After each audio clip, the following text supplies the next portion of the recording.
ఒక అడవిలో ఒక ముని రాకుమారులతో పాటు సామాన్య పిల్లలకు విద్యాబుద్ధులు నేర్పిస్తూ ఉండేవాడు. చుట్టుపక్కల రాజ్యాలలోని ధనికులు, రాజకుటుంబీకులు పిల్లలతో పాటు పేద పిల్లలు కూడా ఆయన గురుకులంలో చదువుకునేవారు.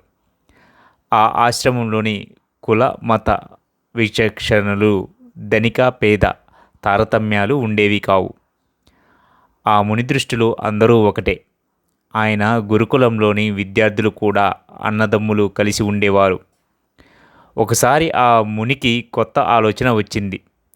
జంతువులు కూడా అహింసను అలవరిచి వాటి స్వభావంలోని మార్పు తేవాలని నిశ్చయించుకున్నాడు. ఆ వెంటనే ఆ అడవిలోని సాధు జంతువులు కోనలను, క్రూర జంతువులను కోనలను సేకరించాడు. వాటికి ప్రత్యేకమైన వసతులను ఏర్పాటు చేశాడు. జింక, కుందేలు, నెమలి, తోడేలు, నక్క, పులి, సింహం, ఏనుగు, గుర్రం వంటి రకరకాల జంతువులు పిల్లలను తెచ్చాడు. వాటికి పూర్తిగా శాకాహారం మాత్రమే రుచి చూపించేవాడు.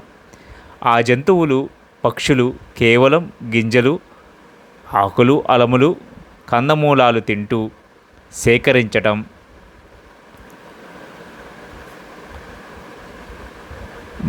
మనిషి వాటికిలోని సంఖ్యగా సంహరిస్తుండేవి. కుందేలు, సింహం కలిసి ఆటలాడుకుండేవి. నెమలి పురివిప్పి నాట్యం చేస్తుంటే జింక గంతులు వేస్తూ తిరిగేది.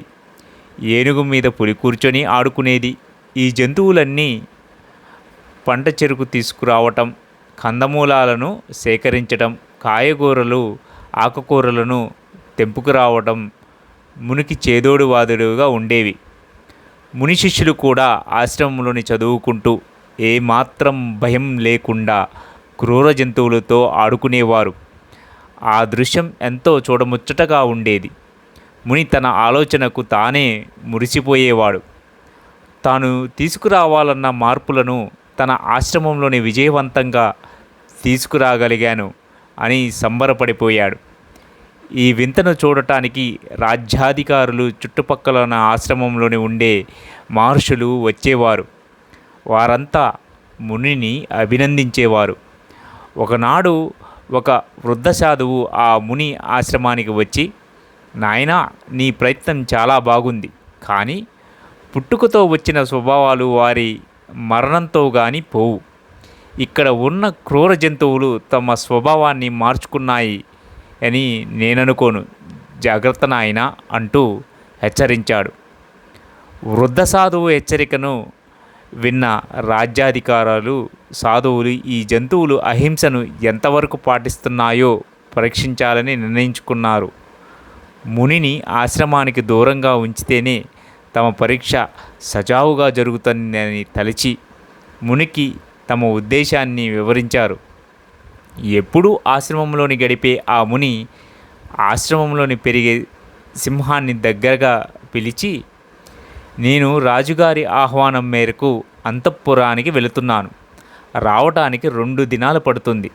నేను తిరిగి వచ్చే వరకు నా విద్యార్థులను, ఇతర జంతువులని కంటికి రెప్పలా కాపాడాల్సిన బాధ్యత నీదే అని చెప్పి సాధువులతో, రాజ్యాధికారంతో కలిసి బయలుదేరాడు.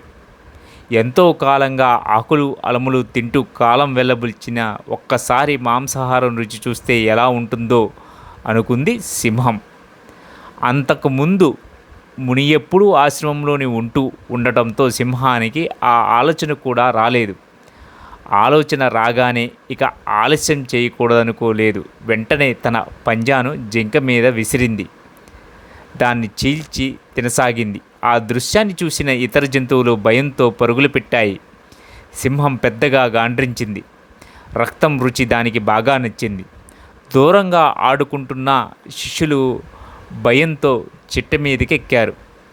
విలువిద్యలో ఆరితేరిన రాకుమారుడు విలు ఎక్కిపెట్టి గురిచూసి సింహం మీదకు బాణాన్ని వదిలాడు. అది సర్రున దూసుకుని వచ్చి సింహం గుండెల్లోకి దూసుకుపోయింది. సింహం పెద్దగా గాండ్రించి నేల కొరిగింది.